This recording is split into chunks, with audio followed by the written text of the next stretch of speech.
Neil from Essex here, out today with Chris from Purple Willow Landscaping. Looks like you've got a co-pilot up there. She's still awake? She often falls asleep in there, but her name is Hope. Hope and Chris here are doing a little bit of work out here at a community church, cleaning up some potholes in this back road over here. Tell me a little bit about the work that you're going to do out here today. I'm just going to take those millings that are over there behind us and fill in some potholes. Then we're going to use the grader and grade over it real quick, make everything flat. Cool. So if you come along here with us today, maybe we'll teach you a little bit about how to maintain a stone driveway. Essex, a helping hand with your land. So tell me a little bit about what you're working on out here today. Well, this parking lot here that we're standing in, that half of it is asphalted. Yep. This half is not. And then I don't know if he can see it in his camera or he wants to pan over there, but there's a giant pile of millings over there mixed with a little bit of 2A modified. Okay. And we're gonna, make this parking lot flat again, make it so when you drive across here, you're not bouncing all over the place, causing problems with people's cars. Yeah. But we have a car show coming up in May, and all these antique cars are gonna be coming here. Okay. And we want them to be able to come in and have a smooth ride. Those guys worry about their cars. And so I'm gonna basically make this flat. And the way I'm going to do that is I'm gonna grade this with the grading scraper, but I'm going to do it in a couple of different passes. And I'm going to use that implement in a couple of different ways. Okay. The front of it has some ripping tines. So if you look here, this pothole here, it's got water sitting there. Well, why has it got water sitting there? Because it doesn't have good drainage. It's not draining properly, it's draining straight down, and it's just compacting the soil underneath. And so those ripping tines, I'm going to use the ripping tines on the front of the grading scraper in conjunction with the top link. Mm-hmm. And I'm going to get it so that the grading scraper isn't actually touching the ground, just like ripping tines are. Okay. And in doing that, I'm going to drive back and forth several dozen times to get the whole width, right? And I'm going to rip this all up. And it's actually going to look worse when I'm done doing that than it does now. But what that's going to do is it's going to put drainage in for potholes like this and that, but it also is going to tear this up. So this is what I call grass creep, okay? I don't know what other people call it. YouTube land, I know you're going to come back at me with like 80 different names. I'll take it. But this is what I call grass creep. It's also going to rip a lot of this out. Okay. And that grading scraper, then I'm going to come back later on a second pass. I'm going to pull the tines up to where they're just barely touching and put the blade down so that it's grading a little bit, and that's going to be like a rough grade, but it's also going to pull a lot of this up to the top. Mm-hmm. And we get a lot of nice wind out here, so it's going to help me skip a step. The wind will take that off for me. Okay.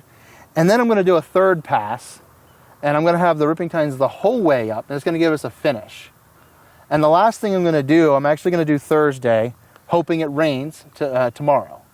So the rain will help settle everything back down again after you're done. Yeah, and I'm going to use something called a cultipacker. It needs to rain before I can use that, but what that's going to do is put a nice finish on it. Okay. So hopefully it rains tomorrow, and I'll be back Thursday. And it literally is just an implement that sits behind your tractor, and it's really, really heavy. It's almost like a modified roller, like Sure. a lawn roller. Right.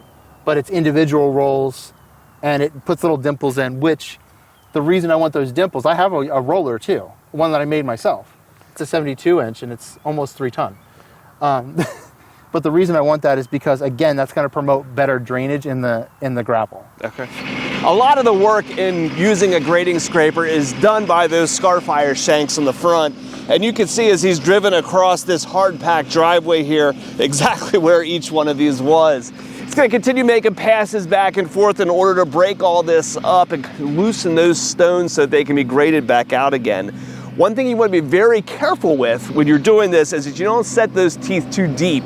If you get down into where the soil is, the dirt underneath of these stones, you'll start to mix that dirt up into your stones, and obviously that's not what you're going after. So before we were out here today, Chris actually came out here with a shovel and dug a hole to find out where the depth of that dirt was and make sure he didn't rip down into that soil underneath. But just as an example of what that dirt's gonna look like, we're up here in a corner where this would have thinned out a little bit, right? And you've only got a small skimming of stones up there on the top. And you can see the amount of dirt and soil that starts to mix into the stone here, right? This isn't gonna give you a good compacted result when you're done. And so making sure that you get the depth on those Scarfires correct is probably the most important part of this job. Another important reason why you rip these potholes out is because of the edges that form around the pothole itself.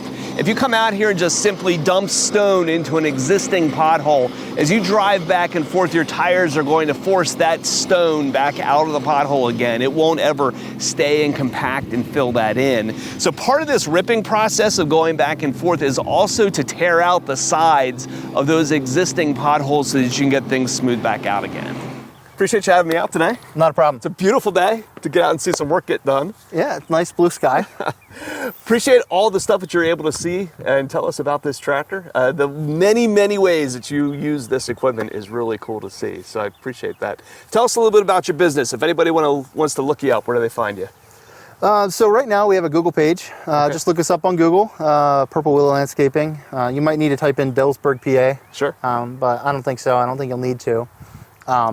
And then shortly we should be having a website, purplewillow.net or purplewillowlandscaping.com. Cool. Thanks for having us out. Yeah. Shopping for a piece of equipment and we can help. If you got any parts and service needs for a machine you've already got, give us a call at Messick's. We're available at 800-222-3373 or online at messicks.com. Okay, let me tell you this. I have no idea where they came from. I was talking to Mark. Are we allowed to talk to the cameraman? I have till 3:30. I hope it doesn't take that long. I hope it doesn't take that long.